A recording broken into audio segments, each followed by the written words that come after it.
Welcome to the Aerospace Advantage podcast, brought to you by PenFed. I'm your host, Heather Lucky Penney. Here on the Aerospace Advantage, we speak with leaders in the DoD, industry, and other subject matter experts to explore the intersection of strategy, operational concepts, technology, and policy when it comes to air and space power. We talk about it all the time. The U.S. will never fight alone. We will always engage with allies and partners. And we normally think about this through the traditional domains of air, sea, and land power. And to be honest, it goes all the way back to the founding of our nation, with French naval and army units playing an instrumental role in the U.S. Revolution. And our relationship with France has continued ever since. I mean, from an air lens, we should never forget that the roots of U.S. combat air power go back to the Lafayette Escadrille in World War I.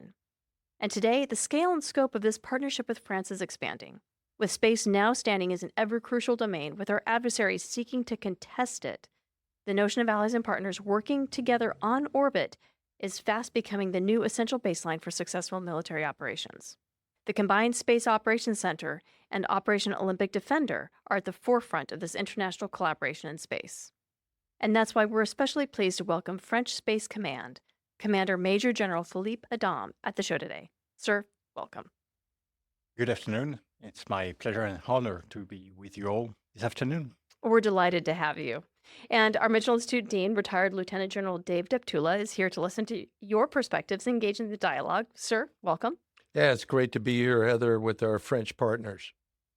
And last but not least, we've also got our very own Mitchell Institute Space Power expert with us as well, Charles Galbraith. Thanks, Heather. Great to be here. Okay, Charles, I'd like you to help set the scene for us when it comes to the allies, partners, and space power. You know, many in the U.S. have a perspective that everything in space is generally dominated by the U.S. and the Soviet Union in the Cold War, and that it wasn't up until very recently that our allies really got into the space business. But that's not really accurate. Would you mind walking us a little bit through this space history? Yeah, thanks, Heather. And I appreciate the question because it's so easy to think about the Cold War between the United States and Soviet Union and the space activities that occurred there, landing on the moon, first people in space, and there's so much emphasis placed on those activities. But it's really important to remember that by 1965, there were about 8 other countries that had satellites operating in space. In fact, in 1965, France became the 3rd country to launch its own satellite. The UK had launched a satellite with a little help from the United States allies shortly before that. But on their own, with their own booster and their own satellite development, France was able to launch their own capability. That's really impressive. It is, and especially so early on in the space. Yeah, 57 race. From Sputnik to 1965. That's really rapid. That's some great advancement. It is. And that continued. And so other countries developed capabilities as well. It wasn't just France and UK, but Canada, Italy, France, Australia, west of Germany, also had their own capabilities. Other countries continued to develop in the 1960s, 70s, 80s, and 90s and 2000s to develop their capabilities. But I want to highlight a couple of activities because these weren't just one-offs that, let me demonstrate a satellite and I've done it. I'm a spacefaring nation. They're not stunts. They're not stunts. So, for example, the UK launched in 1969 a satellite called Skynet. And I know you're going to laugh and think, okay, did Arnold Schwarzenegger get whiff of this and generate Terminator? No. Skynet was a satellite communications capability that provided military communications as well as intelligence communications to UK and what we call the Five Eye nations, the United States, Canada, Great Britain, Australia, New Zealand. And that was in 1969, right? That was. So that very early on, and that Skynet system continues on for many decades. Similarly, in the 70s, France launched a satellite. I won't try to pronounce the satellite, but basically we call it SPOT. And it is a satellite that's observation. And so very much like NASA's Landsat or some of the commercial imagery capabilities that came out later, it has provided, through a series of systems, satellite imagery. And so the bottom line here is that while there's a lot of attention placed on the United States and Soviet Union and now Russia, there has been a robust development of space activities with many allies. And it's when we start looking at it today and we recognize that space is a contested, a warfighting domain, we need to look very hard at those allies and say, okay, what capabilities can you bring to the fight? How can we ensure that we continue to put forward a strong coalition, a strong alliance, the same way we've done in air, land, and sea? So, General Adam, would you please offer your thoughts on this history that Charles just reviewed for us, and what does that experience look like from a French perspective? Well, it looks pretty much the way it was presented here. Of course, I can offer a few more details about the way we developed those space capabilities in France. The competition, of course, at that time was completely different, especially during that Cold War. But it dates back to the very last days of the Second World War, when France decided, in fact, to try and launch and develop some space capabilities using its new facilities down in Algeria, in places called Colombéchar and later Amaguir. They created a center for experimental testings of these new capabilities, and it ended or it started with the launch of Asterix in 1965, as you mentioned already. So, but at that time, it was really competition. It was also the history of the space capabilities in France, of course, are very linked to the development of the nuclear weapons as well. And you can find very similarities in the way we try to develop our own autonomy in those domains. And that's also a way to reflect on the way the competition was playing between the allies at that time, of course. And the decisions that were made by the political decision makers at that time were also due to the fact that they felt that they didn't have the support they expected from the US. So that was a very, very stimulating. But in fact, for competition, it's not bad. The thing I wanted to add also is that this was also the time when things changed a lot, of course, for France, and we had to reorganize many things. But 60 and 61 and 62 were also the years where we created first the DGA, our procurement agency for the Ministry of Defense at the time. But also 62, we created the first space agency in France called CNES. And the first director of CNES, executive director, was the former director of the experimentation center in Colombéchar. So the series of military satellites were launched. And the history between the military and the civilian satellites, of course, is pretty difficult to make. But I can mention a couple of names that you have not mentioned already. The Helios satellite in the 90s, of course, it's the first Earth observation, but for military purpose. Yes, we are a bit late after the Brits to launch our first communication satellite called Syracuse, the first generation in 84. And I think that the Brits are now at the fifth generation of Skynet, and we are the fourth generation of Syracuse up in the air right now. But also we developed some signal intelligence satellite as well, launching some SIGINT satellites with ESSA and ELISA, and now we've got Ceres satellites in flight. So, in fact, we try to have things complementary, also to provide some good support and with a reasonable autonomy as well. And the questions of autonomous access to space was very important since the 60s, of course, and that was part of the adventure of that time. So, sir, when did you get the sense that you needed to accelerate the scale and scope of France's military presence in orbit? You mentioned having complementary capabilities between France's allies and partners, and also needing to have the autonomous access to space and capabilities in space. When did you sense the need to accelerate the development of your capabilities?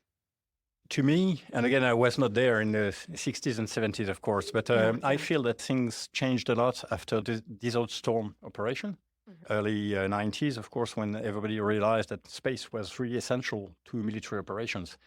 And the GPS is, of course, what everybody has in mind, but I think that the development of Earth observation or remote sensing from space was essential to operations at that time. So there was probably some sense of acceleration, but we were still living on an organization that was pretty remote, and those military capabilities in space were not completely within the hands of the military, but I think we can come back to that later. The real acceleration came much later, and that's a couple of years ago only, when everybody realized that not only was space really essential to military operations, but it was completely integral to all our activities on the Earth's surface, but also that they were threatened by multiple activities, but also by real threats and some actors that could spoil the system for us. So we had to make sure that those essential capabilities were still present and could be defended if necessary. And that was the role that was given to the military at the time in 2018, of course. And when we decided not only to speed up the development of some capabilities, but also to reorganize completely the way we are conducting business. So, with the reorganization, and you mentioned speeding up capabilities, we here at Mitchell, we focused on obviously GPS because of the value of precision, navigation, and timing to everything we do, but also weather sensing, as you mentioned, earth sensing and SIGINT and other elements of multispectral sensing will be crucial towards every element of warfighting, and the comms piece too. What were the primary mission areas that France is seeking to grow? Well, we have to maintain first the capabilities we have, and you mentioned Mhm. all of them. That's basically Earth observation in all its dimensions, communications, and positioning. And positioning, we are not doing it alone, by the way. Galileo is a European constellation. The next one we need to develop now is all what is needed to space control. So that's observation of space, space surveillance, but also analysis, mission planning, and of course, action in space, which is something essential. So action in space can have different forms. So it's whether satellite to satellite, but it also can be ground capabilities having an effect up in space or other things, of course. Charles, how did you see this from a U.S. perspective? You were on active duty back then. What were some of your insights? Well, I think as General Adam has said, we're continuing to do the missions that we had before, those traditional missions. But in recognizing now that space is a warfighting domain, we had to do that plus the additional protection against those threats. Call it active defense, call it space control, space superiority. There's something we have to do to make sure that we can continue to leverage space and the adversary can't, because they're using it as well. And so when we were standing up the Space Force, which is about the same time that the French were standing up their Space Command, it required a lot of work to continue to do what we were already doing, plus the additional missions. And there is some level of cost associated with standing up a new service or a new command. And so that takes time and effort. And so with the small group of people that you have, you've got to do basically 3 times the work in order to move the ball forward. So I think in many ways we were probably commiserating with each other about the shortfalls in human capital and probably budget as well. So, Charles, you mentioned the stand-up of the U.S. Space Force. And General Adam, you stood up the French Space Command at about the same time. As a matter of fact, I think July 13th, 2019 is that big date for French Spacepower, when you stood up the Space Command and you reorganized the French Air Force into the French Air and Space Force, very similar to the separation that occurred within the Department of the Air Force into the Air Force and the Space Force. So would you mind walking us through the factors that you were thinking in the French military regarding why this was necessary? It was necessary to reorganize because we had that new mission. In fact, if it's just continuing the support, probably the reorganization would have been much smaller. But the fact that you had a new mission, which is really fighting in space, if you look at it very in a simplistic way, it was necessary to create a command because you've got something that is really action and really takes responsibility into the hands of the military commanders. So the French Space Command was created on September 3rd, 2019. The July date is the date of the publication of the Defense Space Strategy in France. And formally, the command was established in September. What we did, in fact, is we brought together all the existing PCs in the ministry that were dealing with space. And I told you that back in the 90s, we realized that probably the space capability needed a better organization. And we already had a directorate created in a joint staff. It was called at the time CIE, Commandement Interarmé de l'Espace, which is a joint space command. But in fact, its mission was limited to capability development and specifications for future capabilities. So we took that, and we also had 2 units in the Air Force. One was in charge of space surveillance, and the other was in charge of producing the products of remote space sensing, basically. So we brought everything together and tried to design a command that would be autonomous and that could build on those already existing expertise, plus adding new units for the additional expertise needed for the future missions. So we designed it, the size had been decided and limited to 500 people, which is quite small compared to other organizations, of course. Very small, yeah. And the idea right now is to make sure that we maintain the existing expertise, develop the expertise in all the other area where we need to develop it. Of course, make the French Space Command the real expert in all space military or in all military space operations, plus capabilities, plus partnerships, and make sure that it happens in as short a time as possible. And that's the challenge. So I have to recruit people, I have to retain them, I have to train them, and I have to develop capabilities, and I have to organize and write concepts, and make sure that I am properly connected to all the other commands. How successful have you been in aggregating the different space organizations and capabilities across the Ministry of Defense into the Space Command?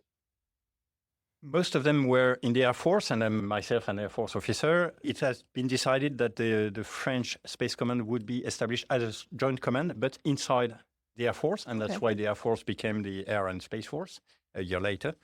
So that was easy, in fact. So there's a communality of thinking and a community spirit already pre-existing, of course, and that made things a bit easier.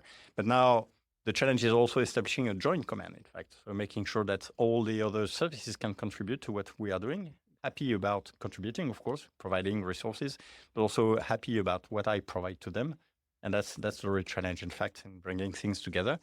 Also making sure that we are identified as the expert in that domain when we are also have to compete or to reorganize with other organizations outside of the ministry. And there I'm thinking the Space Agency, of course. The CNES, of course, was our operator in space before the creation of Space Command, and now I have to adjust things with them and make sure we are properly organized and the responsibilities are clear for everybody.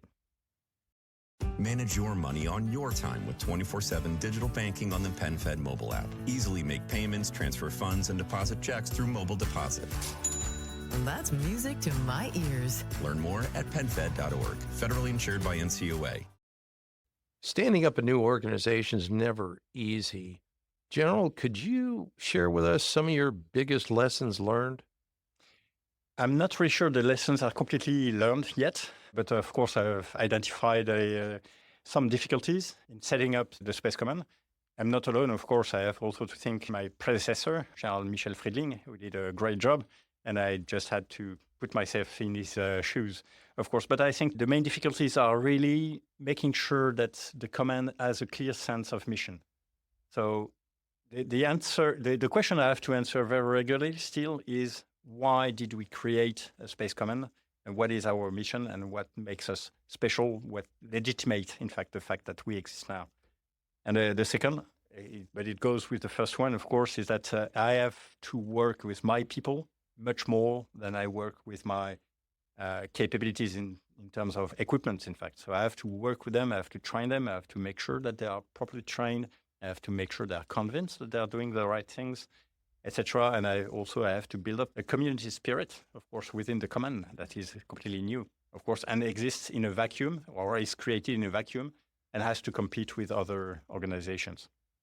Sir, so you mentioned you have to continue to explain why you took the proactive step to create a Space Command. And in the United States, we've had to kind of endure that same sort of challenge of legitimizing why we established a separate service and a separate command for space. In the popular culture of France, is that something that people took a lot of pot shots at? The same way in the United States, I mean, we had a Netflix series, a satirical network series lampooning the creation of the Space Force. Did France, which is known for its humor, did you have any similar troubles? Nothing similar. I say, fortunately. So France took it more seriously than the United States did. Yeah, so you must be funnier. No, first of all, I thought that this series is really good. It's the first thing I did when I took command, of course, is watch the series. I never watched it before, but I think it's great. But it shows some of the, in a funny way, it shows many of the real problems of real life, of course. When I say that nothing similar in France, is that unfortunately or fortunately, the French public takes much less interest in the military problems than people do here in the US, of course. The second thing is that this is, in fact, when you look at it, only a small reorganization. It's only 500 people. It's within the Air Force. It's quite insignificant when you look at other changes and other reorganizations that we had to conduct. When I say that I still have questions, it's more on the resource use phase. Okay, was it worth it? Is it worth the cost and the investments that you're making? Can you really sustain it in the long term, et cetera, et cetera? Will it work? How do you build your expertise? This kind of question, in fact. So the question is more, okay, was it worth it, rather than anything else? So that's also where I feel that the pressure is maximum, of course, is making sure that I can deliver very quickly and show the result of what we've been doing for now 5 years and almost 6 has not been for nothing. In fact, it's not wasted. Thank you. So, sir, you had mentioned some of the challenges that you faced in standing up the French Space Command within the French Air Force. And of course, the U.S. Space Force and Space Command were also created in 2019, so kind of parallel in terms of time frame. Did you have the opportunity to work with General Raymond and communicate with him? He was our first Chief of Space Operations, on exchanging ideas regarding the similar path. I'm assuming that some of the challenges and opportunities that each of you faced were similar. The fact that the Space Force and the French Space Command were created in the same year, I think it's just due to just chance, in fact. But it's also a sign that all the ideas were converging, in fact, the same direction. And again, it shows a lot of proximity between our two countries, which is pretty good. And back to your question, no, I've never met General Raymond in person. I was there the day of his change of command, in fact, when he passed command to General Saltzman. So since that day, in fact, my only interaction with Space Force are usually through General Saltzman and his staff. But we have a lot of exchanges in many venues. We see each other at the Space Symposium, for example, or through CISPO meetings. And we have also some bilateral meetings from time to time. And so, yeah, many occasions to exchange and to check and verify that we are still on the same path, and at least that our developments are following parallel ways. And if they are parallel, they may meet in the future or may not. But we don't want them to diverge, of course. Charles, does this bring back any memories? You were in the first cadre of Guardians. Standing up a new service is a unique experience. What do you remember? Well, like we talked about before, I remember doing the same mission plus a new mission without more people or without more resources. And so the challenges that General Adam is reflecting on were very much what we were experiencing here in the United States as well. I do recall that we had some folks, particularly on the science and technology front, that were working with our international partners and some in Europe and France on science and technology development activities. And so any of the exchanges that were going on were in that area of those leaning forward in new technologies, laser communications, for example, or continuing to advance mission sets. So the challenges seem the same. I'll be interested to see if, in our discussion, if where we are in the Space Force today at 5 years is similar to where you are in France, because there's a little bit of an identity crisis, I think, within the Space Force here of, okay, we've been around for 5 years. We're still justifying our existence as a service. We're trying to grow into what we need to be, but aren't being given the resources to do it. And so there's a continuous challenge. It sounds like because you are so small in France with only 500 in your Space Command, that maybe some of that identity crisis isn't manifesting. You're perfectly right. Still a lot of moving parts, but size sometimes, a smaller size is sometimes an advantage. And the other difference, of course, is we are not a full service. So we don't have to establish a full identity just like Guardians had to do. The other thing is making sure that I can relate a mission to people coming from various parts of a wider organization, of course, and from other services as well. So we've got majority of Air Force people, but I also have people from the Navy and the Army. And making all that coalesce or converge around a unique mission, which is new, and they have to understand when people are attracted more to technology, as you mentioned. And it's very nice, in fact, to think about those flying objects and new weapons and new technology, laser communications and such. When I say, well, that's all very good, but then what for? So, and we have to manage priorities because the resources are limited. So, but the challenges are very similar. And in fact, in the end, we all end up with the same problem. When I discuss with General Saltzman, or my other fellow space commanders, we all have problems of retaining people in our structures and making sure that we have enough people to conduct the mission. So speaking of people, I mean, you talked about this a little bit earlier in terms of you had to recruit and train your people, but with 500, you've got to be fairly selective on the type of people you bring in, the skills that they have, and the skills that you develop in them. So what sort of unique attributes are you needing in your space professionals in France? I'm sure I will sound very disappointing to you, Charles, but I'm absolutely not selective at all. I take Whoever you can get. whomever wants to come.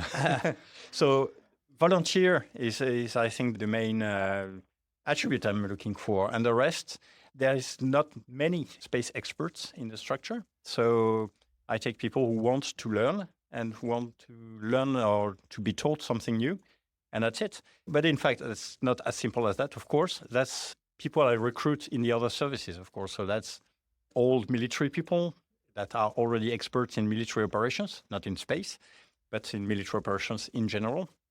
And I also recruit people out of university with diplomas in space mechanics or orbitography, this kind of thing.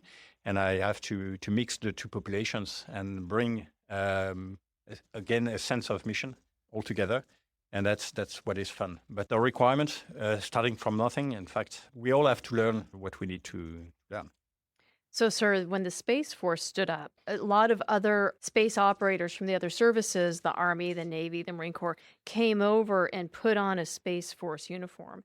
Is that what you're doing in the French Space Command as well? Or do they retain their service identity? Because having a common identity, as you'd mentioned, building an esprit de corps and a perspective on how to operate in space is really crucial. So how are you managing that?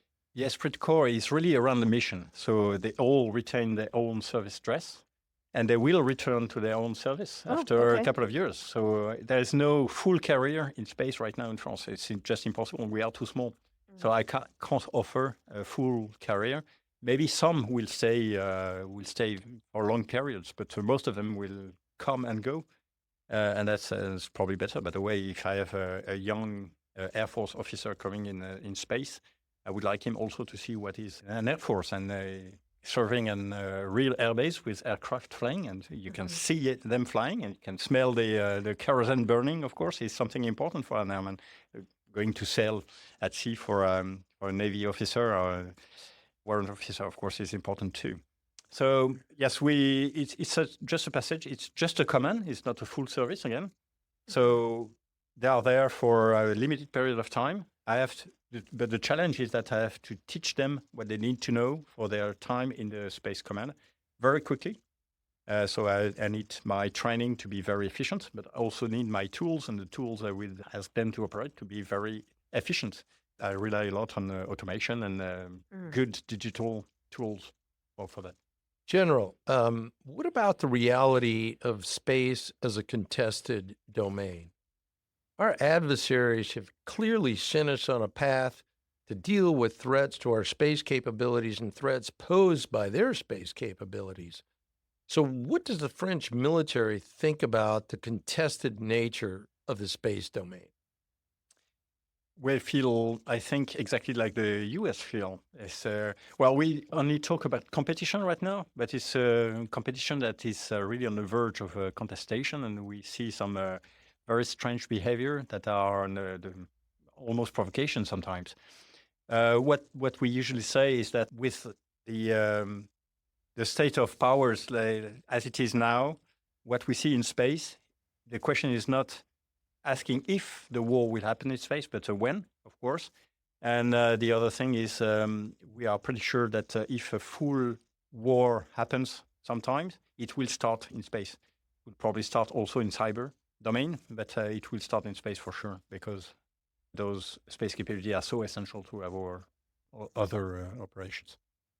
The essential nature of those space capabilities has driven the Space Force in the United States to try to assure the continued delivery of those capabilities through the development of large constellations, the proliferation of capabilities.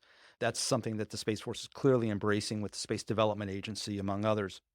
What are your thoughts when it comes to French space power and how best to grow and protect the capabilities that you have? There are two sides on the question, in fact. So we want to make sure that those capabilities are always available when we need them. So numbers are our problem right now, and the numbers are far too limited, as we think. If you look at what we have right now, it's just a handful of satellites, which is really, really small. If you consider that they will take hits, and some of those capabilities will disappear in times of war, so we need certainly more. But then there are several ways of doing that, of course, and scattering those capabilities, using different platforms, and maybe putting some payloads on other satellites. Using the duality of space is probably another way of doing things. The other thing is multiplying the platforms, of course, making them smaller, cheaper, easier to launch, easier to replace, is a way we need to explore on our support capabilities, but also on our protect and defend capabilities, of course. Thank you. General Adam, what does deterrence in space look like to you? Well, deterrence is deterrence. Of course, it's a different thing if you consider nuclear deterrence. And of course, I want to keep my speech completely out of the nuclear area here. Deterrence is a discussion we have with the US. It's an interesting way, and the best definition I've heard is coming from General Saltzman. Again, he said, deterrence is making sure that the problem is too complex for your adversary, so that he will refrain from going to war with you. So, and how you do that? Well, different solutions, of course. And certainly in terms of deterrence, there is no such thing as one size fits all, of course. And you have to find your own solutions depending on the environment and the conditions. But basically, some basic principles remain. You have to be credible. And a good way of being credible is to play it collective as well. So that's where the importance of a partnership come into play. Allies and partners. Yeah, absolutely. So on that note, Olympic Defender, and for those in our audience who aren't familiar, Olympic Defender is an effort led by U.S. Space Command that formally brings together allied space powers to help align our efforts and maximize our results collectively. So how is France joining Olympic Defender, and how do you view that effort? Well, that is exactly what you said. In fact, we're trying to maximize the effect by joining others. It's completely aligned with strategy. And as I said, we think that partnerships are essential. The US developed a couple of strategies just dedicated to partnership, by the way. And for us, it's an integral part of our own defense strategy in space. But that's really the way we want to bring together operations and partnerships. And we also think, and I think, that it's essential to conduct real operations. And it's the best way to learn quickly because time is short and we are running short of time, in fact. So that's probably the best way of achieving quick progress. In my view, it's also a good way of showing that we are true to our word and we want to work with everybody. We want to be collective, we want to be deterrent. And we want to offer what we can offer. Of course, it may be small, but we want it to grow. And if we want it to grow, it's better to found it on real experience of operation, not to say combat, of course. Sort of to leverage the conversation regarding partnerships, allies and partners we normally think of as nation states, but oftentimes our partners are also within the civil sphere, whether that's civil government or within industry. So I'm curious about the overlap between civil French space efforts and your military space power. I'm assuming the Ariane launch vehicles are important to your efforts, as are many industrial partners who deliver both civil and military space capabilities. How are you folding them in? Because for the Space Force, the commercial side is a crucial element of their strategy going forward. Commercial integration and the way we work with the commercial sector is also an integral part of our strategy. It's completely described in strategy, by the way. And for us in practice, it means that we need also to talk to them a lot. Of course, we talk to them through the launch issue. Of course, we are just customers for launches. We are going with Aerospace, our operator for launches. It's just a commercial operator, of course. And the rest is really talking to other operators and the industry as like partners. In fact, they have their own interest to defend in space. And their problems are very similar to ours. In fact, if you look at that this way, and especially operators, if you look at an operator like Eutelsat, operating those big satellites in a geo orbit, but also now the OneWeb constellation in lower orbit. Well, they are facing the same problems that we face. They face competition. They face some aggressive action sometimes. They see jamming, interference, and they know that if they are providing services to some countries or some customers, they could be challenged for that, and it could be attacked, or they could be part of the conflict if it occurs. So we have to talk to them, and of course, because of their technical capabilities and what they have in space, they can contribute to what we're doing, of course, and they have sensors. They are following what's happening around their own constellations. So they are also a source of information and data for us. So this partnership is also something very important. And the partnership, as you said, is going in different direction, of course, towards our international partners, towards our commercial partners, but also we have to talk but that's more, multi-domain operations to the other services as well. We have things to exchange. So when we think about space capabilities, a lot of folks tend to gravitate to the on-orbit asset, the satellite itself. But without the ground station or even the launch site to get it there, we don't have those capabilities that we can derive from space.